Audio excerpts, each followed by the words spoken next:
नमस्कार साथियों, स्वागत है आप सभी का आपके अपने YouTube channel exam with Ashok में। आशा करते हैं कि आप लोग स्वस्थ होंगे, अपनी तैयारी को बढ़िया से कर रहे होंगे। क्योंकि एग्ज़ाम की डेट तो आ ही गई है, ठंड भी बढ़ रही है, लेकिन ठंड वंड को छोड़िए और एक बार आप निकाल लीजिए लाइफ टाइम के लिए। हमेशा अपने आप को सेफ रखिए, क्योंकि अभी KVS की वैकेंसी आई है। अगर आप 90 लेकर आए हैं तो आप अप्लाई कर दिए होंगे। पेपर 2 में जो लास्ट जो रिजल्ट रहा है बहुत ख़राब रहा है। इसका मतलब ये नहीं है जब एडमिट कार्ड आ जाता है तब आप पढ़ाई शुरू करते हैं, तो जल्दी नहीं हो पाती। आप हमारी सारी वीडियोस देखिए, यहाँ से आपको सारे मैथ के कंसेप्ट क्लियर हो जाएंगे। मैं कहता हूँ गारंटी के साथ एक एक सवाल आपका बन जाएगा, ठीक है ना।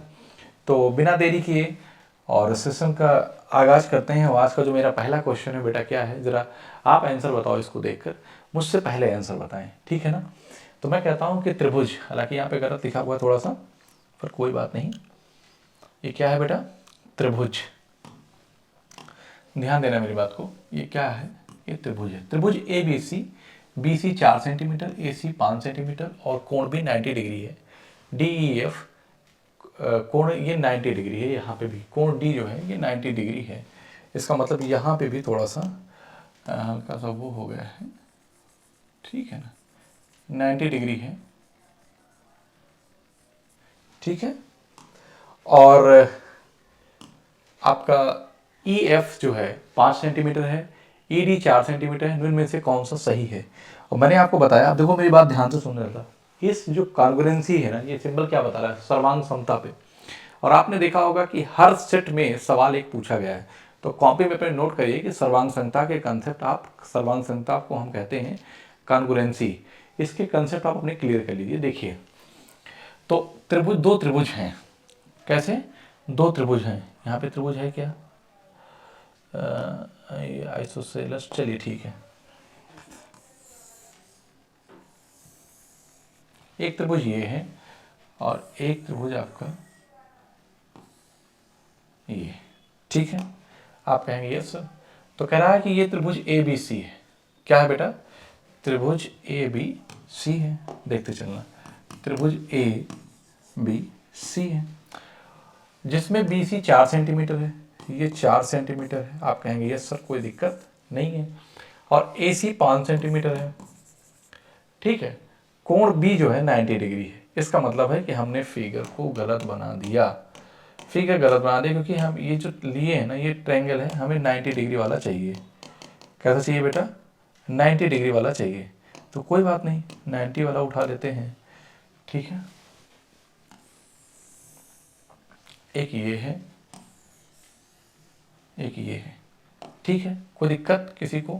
आप कहेंगे नहीं सर। अब मैं यहाँ कहूँगा, देखो यहाँ पे ध्यान दो, कोण B 90 डिग्री है, तो B 90 है, तो मैं यहाँ पे B लिख दूंगा और इसको कह दूंगा क्या है? ये AA है। तो ये क्या है? ABC है।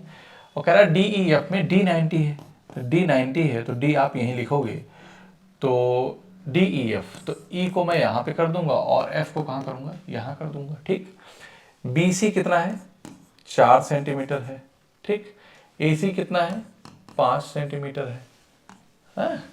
और इधर क्या कह रहा है कि EF जो है, EF वो 5 सेंटीमीटर है, ठीक। और ED जो है वो 4 सेंटीमीटर है, ठीक है। तो निम्न में से कौन सा सही है? तो मैं ये कहूँगा कि अगर ये 3 4 5 समकोण त्रिभुज है तो ये क्या बनेगा? 3 बनेगा।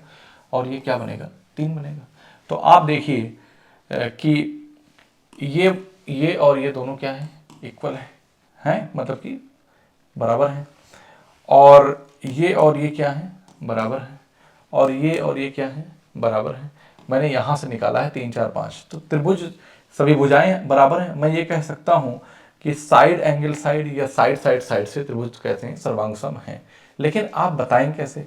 तो देखो ऐसा होगा ना कि जब भी अगर मैंने लिख दिया कि त्रिभुज ABC, सपोज दैट मैंने लिख दिया त्रिभुज ABC सर्वांगसम त्रिभुज। अब A वाला मैंने यहाँ लिया है, ठीक। 90 के सामने ये है, 4 के सामने वाला A है, तो 4 के सामने कौन है? F है। तो आप कहेंगे कि त्रिभुज F, B कहाँ है? बीच में है, तो क्या हो जाएगा? FDE। ये है कहीं क्या? इसका मतलब B 90 है तो D 90 होगा। आपको कुछ नहीं करना था, B और D सेम होना चाहिए। तो B यहाँ है तो D यहाँ है, गलत।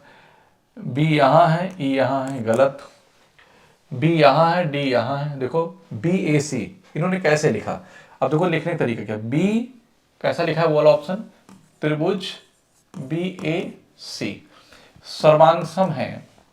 अब ये बी है तो यहाँ पे डी हो जाएगा, और ई कौन सा है, बी ए सी, ये 4 के सामने वाला, तो 4 के सामने वाला डी एफ ई आ जाएगा।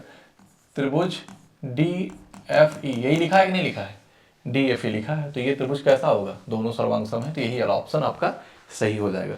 सर्वांग समता में देखिए क्या होता है कि side side side, side angle side, angle side side angle, ठीक है ना, और एंगल एंगल एंगल, ठीक, ये हो गया। तो ये सर्वांग समता की कंडीशन है, अगर किसी त्रिभुज के तीनों भुजाएं समान है, दो त्रिभुज में कंपेयर कर रहे हैं तो त्रिभुज सर्वांगसम होंगे।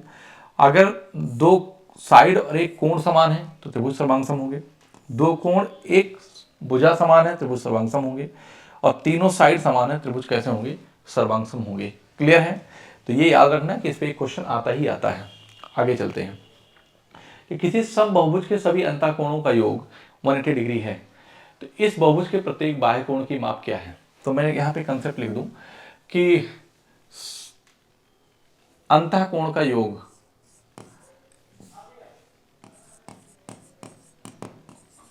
अंतःकोण का योग अंतःकोण का योग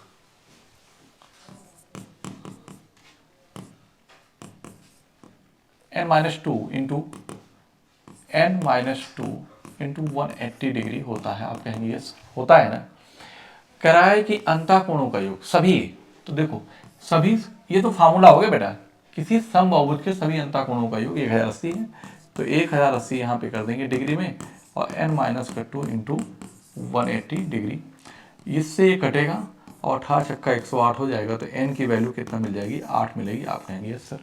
कह रहा है प्रत्येक इस बहुभुज के प्रत्येक बाह्य कोण, तो प्रत्येक बाह्य कोण का फार्मूला क्या होता है, प्रत्येक जो बाह्य कोण का फार्मूला होता है 360 बाई n, तो 360 बाई 8, n की वैल्यू क्या निकाला, 8 चौक 32 और 4 36 8 में 40, 45 डिग्री आ जाएगा, आपका यही आंसर बनेगा। बताओ कोई दिक्कत हो, मतलब कहने का कि अगर फार्मूला आपको पता है तो आप आराम से सवाल लगा पाएंगे। अगले सवाल की तरफ आते हैं।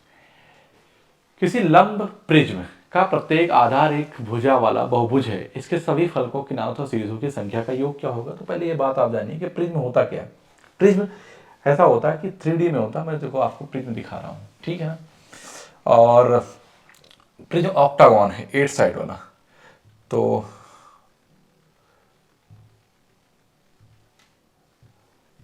ऑक्टागन प्रिज्म देख रहे हैं, ऑक्टागन क्या है बेटा, ये ऑक्टागन प्रिज्म है। तो आप देखिए कि इसका मतलब है कि अब आप यहाँ पे बना हुआ, हालांकि 3D फिगर मैंने इसलिए लिया है, तो कौन सा फिगर मैं उठाऊं, यहाँ पे थोड़ा सा ज़्यादा क्लियर है, ठीक है, इसको थोड़ा बड़ा करता हूँ, फिर आप देखिएगा, ये देखो ऑक्टागन प्रिज्म है, ठीक है। अगर इस प्रिज्म की बात करें बेटा, देखो तो आपको पता है कि ऐसे कितने बने होंगे, 8। देखो एक, अगर इसके ऊपर लिखना चाहूँ तो क्या मैं लिख सकता हूँ, क्या मैं लिख सकता हूँ, नहीं लिख पाऊंगा, कोई बात नहीं, ठीक है। देखो 1 2 3 4 5 6 7 8, ठीक है ना, तो ये किनारे हो गए 8, तो 8 नीचे और 8 साइड में, तो किनारों की संख्या एजेस कितने हो जाएंगे, 24 हो जाएंगे। यही है हमारा क्या, प्रिज्म है। मैं इसका दूसरा फिगर अगर लेना चाहूँ तो मैं क्या लूँगा, दूसरा फिगर अगर आप ये वाला देखो बेटा, इस फिगर को आप देखिए, फिर आपको समझ में आ जाएगा।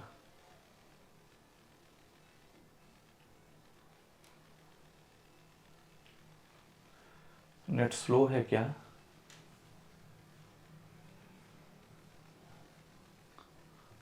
आ नहीं रहा है, आया नहीं, फिलहाल आप दिख रहा होगा आपको कि ये सब क्या है, ऑक्टागन है। तो 1 2 3 4 5 6 7 8, कितने सतह होंगी, 8, 2 एक ऊपर एक नीचे, तो कितने फेसेस बन जाएंगे, 10 बन जाएंगे, ठीक है ना। तो यहाँ पे आपने देख लिया फिगर, तो मैं यहाँ पे कहूँगा कि आप नोट करके लिख लीजिएगा, किसी भी अगर प्रिज्म बना है और किसके साथ, 8 भुजा वाले बहुभुज के आधार पे तो उसकी जो सतह होगी कितनी होगी, सतह अर्थात फेसेस जो होंगे वो 8 होंगे, सॉरी 10 होंगे, 8 2 10 होंगे।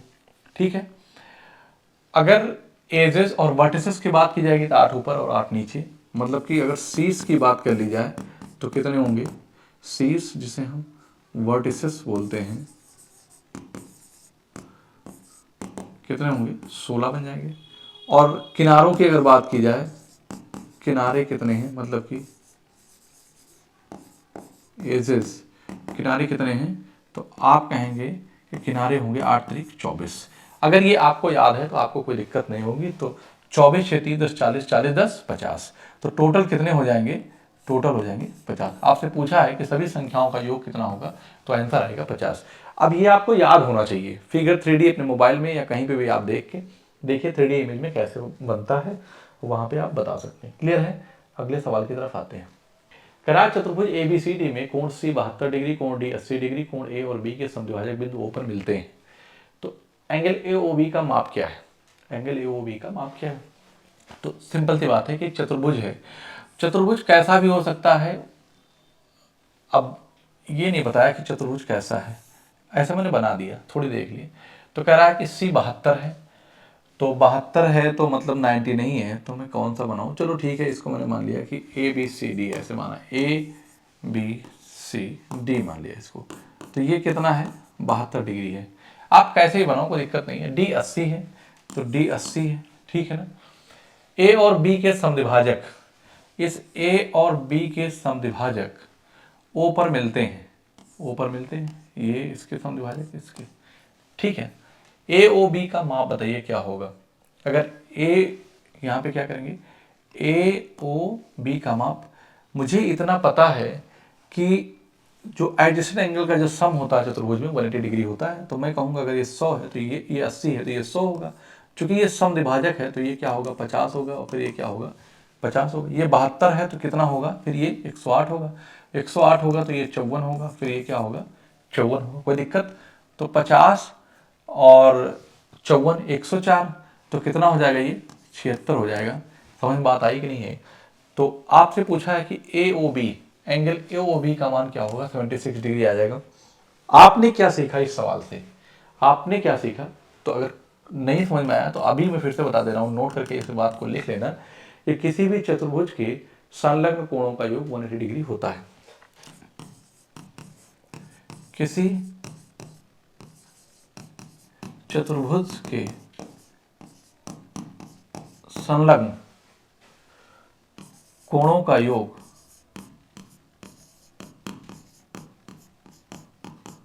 180 डिग्री होता है। क्या है, किसी चतुर्भुज के संलग्न कोणों का योग 180 डिग्री होता है। इसका मतलब ये दिया गया था 80 72, तो 108 बनेगा, और ये क्या बनेगा, 100 बनेगा। चूंकि ये बाइसेक्टर हैं दोनों, AO और BO क्या है, बाइसेक्टर, तो ये 50 ये 54, 50 54 कितना हो गया, 104।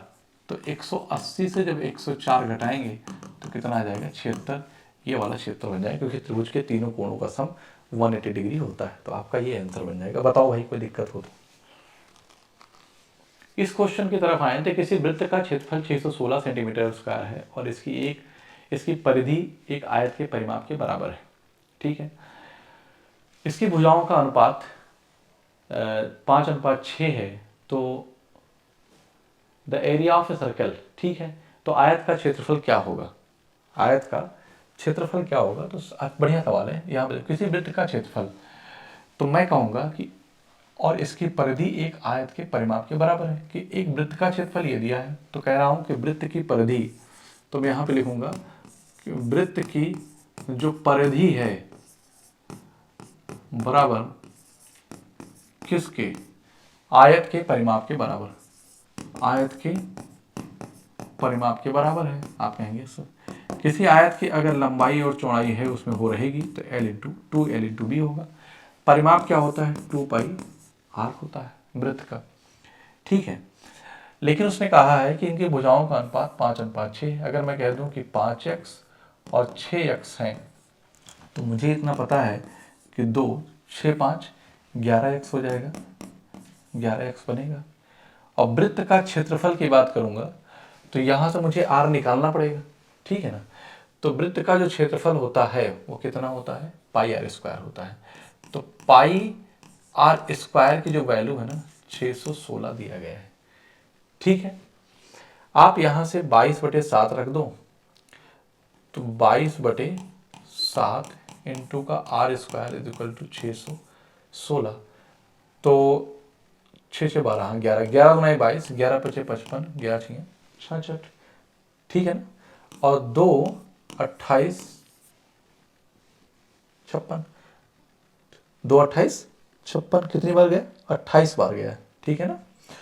तो 11 5 55, 5 1 6 6 66, ठीक है। 2 28 56, तो आर स्क्वायर की जो वैल्यू आ गई वो 28 गुणे क्या आई, 7 आ गई।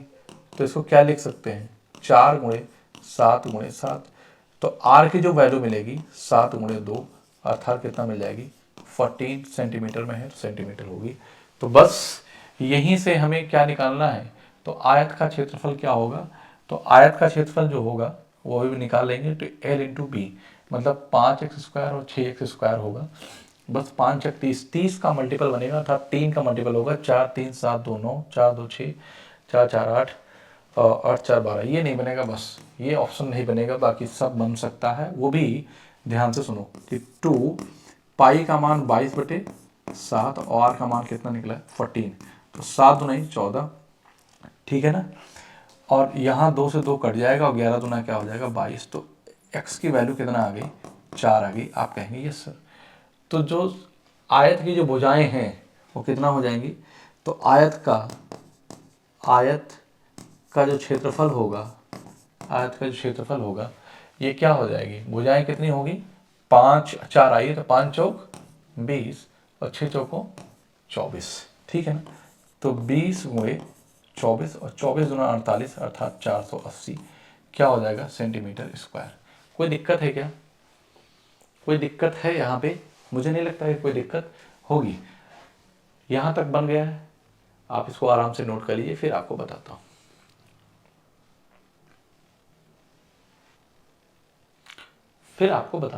ये सवाल कैसे ऑप्शन से कर सकते हैं। अब देखिए ये तो आपने कर लिया होगा, नोट कर लिया होगा। देखो मेरी बात ध्यान से सुनो, इस सवाल को मैं कैसे ऑप्शन से कर लेता, मैं किसी भी डाटा का यूज नहीं करता और मैं डायरेक्ट यहाँ से कर लेता। कैसे, कह रहा है कि परिमाप बराबर हैं तो भुजाओं का अनुपात, जो आयत बना है ना उसकी जो भुजाएं हैं वो 5x और 6x हैं, ये कह रहा है। तो इनका जो क्षेत्रफल होगा 5x गुणे 6x। आप इस बात को अपने मन में भी कर सकते हैं, नहीं कर सकते। इसका मतलब ये जो आंसर होगा वही जिसमें लास्ट में 0 आएगा, तो ये तो बनेगा नहीं, लास्ट में 0 आएगा, ठीक है ना। तो आप मेरी बात में, और क्या होगा 3 होगा, तो मैं कहूँगा कि 3 गुणे 10, ठीक है। और इंटू का क्या x²। देखो ऑप्शन डायरेक्ट बन जाता है ये सवाल, मैं आपको समझा रहा हूँ कैसे बना लेते। ये क्या हो गया x²। तो मैं यहाँ पे ये कह देता कि ये 42 गुणे 10 लिख देता मैं, आप कहेंगे यस सर। तो 3 14 42, 3 गुणे 10 गुणे क्या हो गया 14, क्या लिखेंगे 14। चूंकि ये x² की वैल्यू है क्या, नहीं है, तो ये वाला भी ऑप्शन नहीं बनेगा। यहाँ तो मैंने पहले ही बताया था कि 3 का मल्टीपल होगा, ये है ही नहीं, तो 3 ऑप्शन एलिमिनेट हो गया। ये वाला आया, तो इसको कैसे जानेंगे करेक्ट है, देखो बिना कुछ किए। तो आप ये कहते कि इसको लिख देते 48 गुणे 10, कोई दिक्कत नहीं है। तो इसको लिखते थे 3 16 48, 3 गुणे 10 गुणे 16। और मैंने कहा कि ये x² की वैल्यू है, एक परफेक्ट स्क्वायर नंबर होगा, बताओ है कि नहीं है। तो मतलब कहने का ना तो आपको इस क्वेश्चन में इससे कोई लेना देना था, न वृत्त के क्षेत्रफल से, कुछ नहीं, मैंने तो समझा दिया है। फिर भी आप डायरेक्ट यहाँ से सवाल ऐसे बना सकते हैं। बताओ समझ में आया कि नहीं आया, कि भाई डायरेक्ट आप देखिए 5 30 का x² हो जाएगा, 30 मैं कहता हूँ लास्ट में 0 आएगा, तो 0 आएगा तो ये ऑप्शन नहीं बनेगा। लेकिन 3 का मल्टीपल होगा तो ये ऑप्शन नहीं बनेगा, 2 एलिमिनेट कर दिया आपने। फिर मैंने कहा कि 3 30 लिखा, 3 गुणे 10 लिखूंगा और x² लिखूंगा। तो 3 गुणे 10 लिखने के बाद जब x² आएगा तो एक नंबर परफेक्ट स्क्वायर बनेगा। तो यहाँ तो 14 आ गया, 14 परफेक्ट स्क्वायर नंबर नहीं, लेकिन 16 है, ठीक है, बन गया ऑप्शन। आपको कुछ मत कहिए, आप सोच के सवाल का आंसर दे सकते हैं। क्लियर। आधार त्रिज्या 3 सेंटीमीटर वाली एक लंबितीय बेलन का वक्रपृष्ठीय क्षेत्रफल 94.2 सेंटीमीटर स्क्वायर है। बेलन का आयतन है बेलन का आयतन है। तो हमसे क्या पूछा बेटा, आयतन पूछा है। तो बेलन का आयतन क्या होता है जरा बताओ मुझे। अब वक्र पृष्ठीय क्षेत्रफल दे रखा है, ठीक। इसका मतलब है कि बेलन का, मैं बता देता हूं, बेलन का जो वक्र पृष्ठीय जो क्षेत्रफल होगा वो 2 पाई आर एच होगा, 2 पाई आर एच। तो आधार 3 सेंटीमीटर त्रिज्या वाले, और त्रिज्या कितना दिया है, आर दिया है।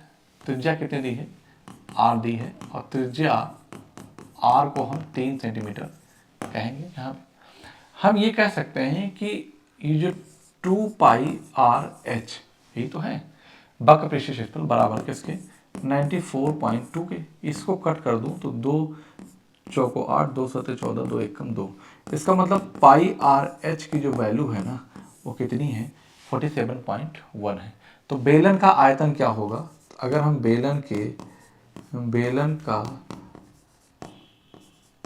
जो आयतन है ना, बेलन का आयतन क्या होगा, तो आप कहेंगे कि पाई आर स्क्वायर एच होता है। तो इसको मैं लिख क्या सकता हूँ, पाई आर एच इंटू आर कर दूँ, क्योंकि मुझे आर पता है। यहाँ से पाई आर एच की वैल्यू मैंने रख दिया कितना, 47.1 इंटू 3। तो मैं कहता हूँ आंसर वही होगा जहाँ लास्ट में 3 होगा, ठीक। एक जगह है, और 4 3 12 7 21 यही बनेगा, करके गुणा देख लो। तो मैंने कोई फार्मूला नहीं लगाया, आप चाहते तो यहीं पे कह देते कि 2 पाई आर एच की वैल्यू इतना, गुणा कर दो इसको, 3 एकम 3, 3 से 21 के 1, और 3 चौक 12 2 14, 12 2 14, 141.3 क्या हो जाएगा, सेंटीमीटर क्यूब हो जाएगा। आयतन पूछा, सेंटीमीटर क्यूब हो जाएगा। समझ बात आई कि नहीं आई। तो आप ऐसे करो, हर जगह फार्मूले का यूज मत करो। मैं तो यहाँ ये कह रहा था कि वक्र पृष्ठीय क्षेत्रफल है, तो आप कहते कि 2 पाई आर एच की वैल्यू इतनी थी, तो यहीं पे इसको कट कर देते, 2 चौको 8, 2 सते 14, 2 एकम 2, ठीक। और ये बात आप जानते हैं कि पाई आर स्क्वायर एच, और पाई आर स्क्वायर को r into pi r h लिख देते, तो ये कह देते कि आर की वैल्यू 3 दिया था और पाई आर एच की वैल्यू आपने यहाँ से निकाल लिया है 47.1, तो आप गुणा कर देते, डायरेक्ट आ जाता। तो मैंने तो बस सिर्फ आपको समझाने के लिए इतना किया, लेकिन मैं आपसे ये कहूँगा, ये मेरी रिक्वेस्ट रहेगी कि आप इनकी प्रैक्टिस एग्जाम से पहले अच्छे से कर लीजिए, ठीक है ना। आगे चलते हैं कि किसी घनाभ के 3 आसन्न फलकों का क्षेत्रफल 120, 96 और 80 सेंटीमीटर स्क्वायर है। इस घनाभ का आयतन है, बताओ भाई। एक घनाभ है, 3 आसन्न फलक है, बहुत बढ़िया सवाल है। और मैं 3 आसन्न फलक है ना का क्षेत्रफल कितना है, 120, 96 और 80 सेंटीमीटर स्क्वायर है। तो घनाभ का आयतन होता क्या है, तो घनाभ का आयतन होता है LBH। मेरी बात ध्यान सुनिएगा, 3 आसन्न फलकें हैं, तो 3 आसन्न फलकें हैं, तो LB, BH और HL है, ठीक। ये दिया है क्या, 120, ये कितना दिया है 96, ये कितना दिया है 80। मैं कहता हूं इन सब को अगर मैं गुणा कर दूं, इन सब को मैं अगर गुणा कर दूं तो मुझे क्या मिलेगा, L यहाँ है, L यहाँ है, तो L स्क्वायर मिल जाएगा। B यहाँ, B यहाँ, तो B स्क्वायर मिल जाएगा। H यहाँ, ये यहाँ है, तो क्या मिल जाएगा, H स्क्वायर मिल जाएगा। और इन सबको 120 गुणे 96 गुणे 80 लिख दूंगा। याद रखिएगा, तो मैं LBH जब लिखना चाहूँगा यही मुझे चाहिए, तो मैं कहने का मतलब हो गया कि 120 गुणे 96 गुणे 80 हो जाएगा। बताओ यहाँ तक कोई दिक्कत हो तो, ठीक है ना।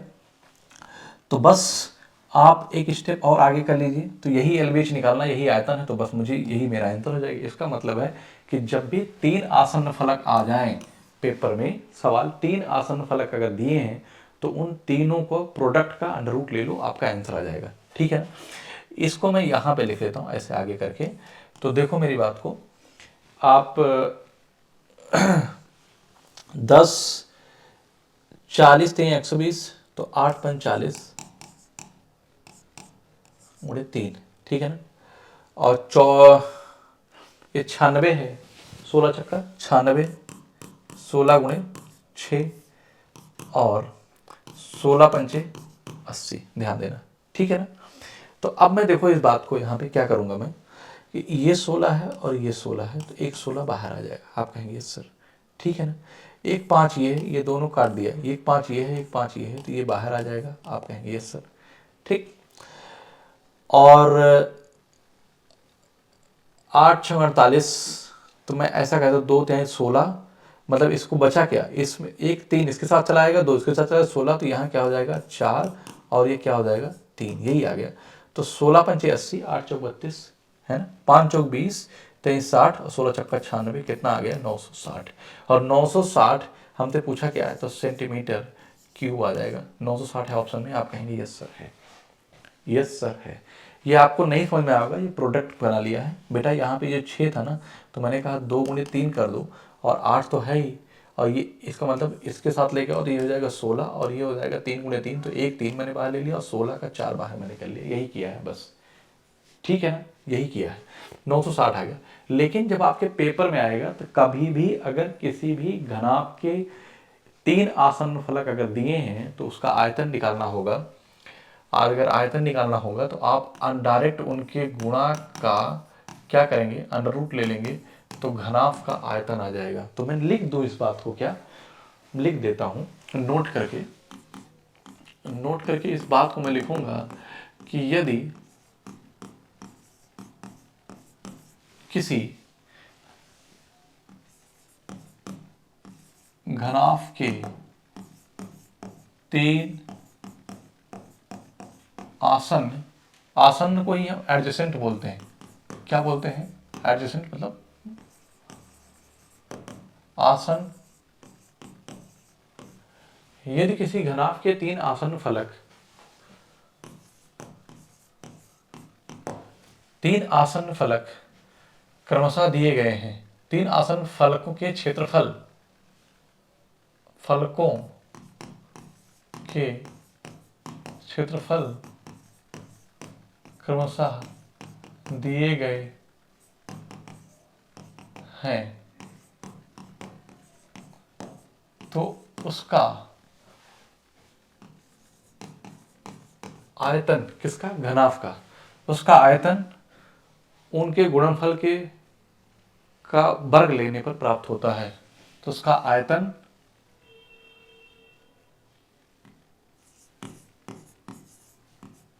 उसके गुणनफल के वर्ग के स्क्वायर रूट, है ना, वर्गमूल के गुणनफल के का वर्गमूल लेने पर, का वर्गमूल लेने पर घनाभ का आयतन प्राप्त होता है। घनाभ का आयतन प्राप्त होता है। देखिएगा पूछा जाता है, बहुत लेंदी होता है ऐसे सवालों को करने। तो आप अगर आप मुझे बताइए कि जब ये पेपर में सवाल आएगा, सपोज दैट जब ये पेपर में सवाल आ गया, तो मैंने आपसे बताया कि जब भी किसी घनाभ के 3 आसन्न फलक अगर के क्षेत्रफल दिए हों तो उस घनाभ का आयतन निकालने के लिए क्या करो, उसके आयतन, उसके गुणनफल के वर्गमूल लेने पर घनाभ का आयतन प्राप्त होता है। तो उसका आयतन जो है कैसे मिलता है कि 120 और 96 और 80 कर दो, बात खत्म हो जाएगी। इसका तरीका है कि ये 12 गुणे 10 कर दो, और 12 अट्ठे 96 यहाँ से कर दो, और 8 गुणे 10 कर दो। इस 10 से 10, 2 10 है, एक 10 बाहर आएगा, 2 12 है, एक 12 बाहर आ जाएगा, 2 8 है तो एक 8 बाहर आ जाएगा। 12 अट्ठे 96 और 10 करेंगे 960 आ गया, कोई दिक्कत नहीं है। बताओ आया कि नहीं? तो डायरेक्ट इतने समय में आप सवाल लगा पाएंगे, नहीं तो यही सब करते रहेंगे, ठीक है ना। आगे चलते हैं। मैंने पूरी कोशिश की है आपको समझाने की। निम्नलिखित आंकड़ों के माध्यक, बहुलक और परिसर का माध्य क्या है, ठीक है। हमसे माध्य पूछा है, मेरी बात ध्यान से सुनना, बहुत बार ऐसा क्वेश्चन आया हर सेट में। तो आप माध्य कैसे निकालते हैं, जो भी डेटा दिया गया है और उसको क्या करो, उसको अरेंज करो इंक्रीजिंग या डिक्रीजिंग ऑर्डर में। कैसे करो, अरेंज करो इंक्रीजिंग या डिक्रीजिंग ऑर्डर में। तो आप इसको अरेंज कर लो, तो 2 और 2 के बाद फिर क्या है, सीधे 7 है, 5 है, 2 के बाद 5 है, 5 के बाद 7 है, और अरे भाई 2 के बाद 5, 5 के बाद 6, और 6 के बाद 7, और 7 के बाद फिर 8, 8 के बाद फिर 9 भी है, 10 भी है, ठीक, 11 नहीं है, 12 13 है, 12 13 है, 12 13 है, ठीक है, 14 नहीं है, 15 है, 16 नहीं है, 17 है, 15 है, 17 2 बार आया है, 17 कितनी 2 बार आया है, तो बचा क्या 23 बचा है। ध्यान से सुनो, तो अगर आपसे पूछा जाए किसकी फ्रीक्वेंसी ज़्यादा 17 की, तो यही आपका क्या हो जाएगा बहुलक। तो ये कितना हो गया 17। ठीक है, रेंज कैसे निकालेंगे, 23 अपर और लोअर की डिफरेंस लेंगे, 23 - 2 करेंगे तो कितना आ जाएगा 21 आ जाएगा। और इधर से कितने टर्म है 1 2 3 4 5 6 7 8 9 10 11 12 13, 13 है तो 6 इधर से 3 6 इधर से ले लो। देखो 1 2 3 4 5 6, ठीक 1 2 3 4 5 6, बचा क्या 10। इसका मतलब यही क्या हो जाएगा माध्यक हो जाएगा। तो बस जोड़ लो 20 10 30 10 40 7 37 48, तो 48/3 करेंगे बेटा तो कितना आ जाएगा 16 आ जाएगा। इसका मतलब इसका जो मीन है क्या है, इसका जो मीन है ना वो कितना आ जाएगा, तो आप कहेंगे सर 16 आएगा। तो बताओ कौन सा ऑप्शन सही है, option A is the right answer. Clear है। इस क्वेश्चन का आंसर बताओ कि पृथक पृथक पर्चियों पर 16 17 18 55 लिखी हुई है, एक पर्ची पर एक संख्या, ठीक है, उन्हें एक थैले में रखकर अच्छी तरह मिला दिया जाता है, थैले में देखे बिना एक पर्ची निकाली जाती है, तो इस पर्ची पर एक 19 और 53 के बीच अभाज्य संख्या होने की प्रायिकता क्या है। ठीक है, तो प्रोबेबिलिटी क्या कहती है कि number of outcome upon total outcome, है ना। तो प्रायिकता जो होती है प्रायिकता जो होती है number of outcomes upon total outcome, आप कहेंगे yes number of outcome upon total outcome. पहले तो ये समझो कि नंबर ऑफ टोटल आउटकम कितने हैं, 16 से 55 लिखी गई, अगर 15 को 15 के बाद कितना 15 और 35 55 होता है, ठीक है ना। तो 35 एक कितना हो जाएगा, सॉरी 35 5 40, ठीक। इसका मतलब है कि टोटल जो आउटकम है वो कितने हैं, वो 40 हैं, ठीक है 40 है। एक पर्ची पर कह रहा है कि इस पर्ची पर 19 और 53 के बीच अभाज्य संख्या होने की प्रायिकता क्या है, तो 19 और 53 के बीच, तो 19 और 53 के जब बीच करेंगे तो 19 के बाद कौन सा आता है 20 21 22 23, 23 के बाद 29, 29 के बाद 31, 31 के बाद 37, 37 के बाद 41, 41 के बाद 43, 43 के बाद 47, 47 के बाद फिर 49 51 52 53, ठीक है यही होगा। तो 1 2 3 4 5 6 7, एक और होगा 8, कहीं छूट गया, 19 और 53 के बीच है ना, हाँ 53 के बीच है, तो 20 21 22 23 24 25 26 27 28 29, ठीक है 31 32 33 34 35 36 37 39 40 41 22 43 44 43 44 45 46 47 49 50 51 52, कितने हुए 1 2 3 4 5 6 7, 19 के बाद फिर कौन सा आता है, कह रहा है कि निकालिए इस पर्ची पर 19 और 53 के बीच अभाज्य संख्या होने की प्रायिकता क्या है, ठीक है। तो कितना हो गया 7 आया है, तो इसका मतलब है कि 7 बटे क्या हो जाएगा 40 हो जाएगा, 1 2 3 4 5 6 7, ठीक है यही आपका आंसर बन जाएगा। मैंने कहा शायद एक और कहीं छूट रहा हो तो ध्यान से देख लो। अब इस सवालों को आपको पता होना चाहिए कि जैसे आपको ये पता है कि 19 से 53, मतलब इसीलिए कहते हैं कि अभाज्य संख्या के बारे में, नंबर के बारे में आपको पता होना चाहिए। जो प्राइम नंबर है ना, प्राइम नंबर की अगर बात करें बेटा, तो वो नंबर होते हैं जो number which has exactly 2 factors, मतलब कि जिनके सिर्फ 2 गुणनखंड होते हैं। आगे आते हैं कि धातु के ठोस घनाफकार बॉक्स जिसकी विमाएं 20 50 और 10, हाँ देखो बढ़िया है यहाँ पे, हाँ लंबाई चौड़ाई और ऊंचाई दे रखा है ये, ठीक है। धातु के ठोस घनाकार बॉक्स जिसकी विमाएं 200 50 और 100 सेंटीमीटर विमाओं को पिघलाकर एक ठोस घन के रूप में ढाला गया है। तो मैं कहूँगा घनाभ का आयतन बराबर घन का आयतन, दोनों ठोस के पृष्ठीय क्षेत्रफलों के बीच अंतर क्या होगा। हमसे पूछा क्या है, हमसे ये पूछा है कि मेरे पास एक घनाभ है, ठीक है ना, क्या है एक घनाभ है ऐसे, और एक क्या है वो ये कह रहा है कि एक घन है, एक क्या है बेटा घन है, ठीक है। तो मैं कहूँगा कि घनाभ का आयतन, घनाभ का आयतन बराबर क्या हो जाएगा घन का आयतन, ठीक है। तो घनाभ का आयतन बराबर घन का आयतन, तो घन का आयतन अगर उसकी भुजा a मान लिया जाए तो a क्यूब हो जाएगा। क्या हो जाएगा? a क्यूब हो जाएगा।